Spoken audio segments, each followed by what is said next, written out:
মা হয়ে সন্তানের সঙ্গে জঘন্য আচরণ, ক্ষোভে ফেটে পড়লেন এই জনপ্রিয় অভিনেত্রী। আর যে যত অন্যায় করুক না কেন, মা কখনো সন্তানের প্রতি নিষ্ঠুর হতে পারেন না, এমনই বিশ্বাস সমাজের। তবে বর্তমান সময়ে মাঝে মধ্যেই এমন কিছু ঘটনা প্রকাশ্য আসে যেখানে মায়ের নিষ্ঠুরতা দেখলে শিউরে ওঠেন সকলে।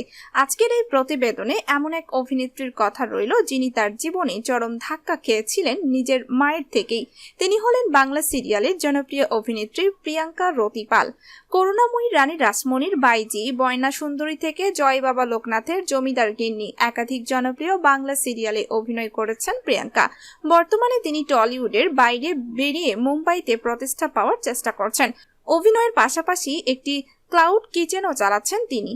আসলে প্রিয়াঙ্কার জীবনটা আগাগোড়াই স্ট্রাগলে মোড়া। ক্লাস 8-এ পড়তে তিনি তার বাবাকে হারান। এরপর অবশ্য 4 বছর তার মা খুবই কষ্ট করে তাকে এবং তার বোনকে নিয়ে সংসার চালিয়েছিলেন। প্রিয়াঙ্কা 12-এ উঠতেই নিজের পায়ে দাঁড়ানোর চেষ্টা করেন। তিনি মা এবং বোনের দায়িত্ব নিতে চেয়েছিলেন, কিন্তু তাদের সংসারে মা ও মেয়ের মধ্যে অশান্তি লেগেই থাকতো।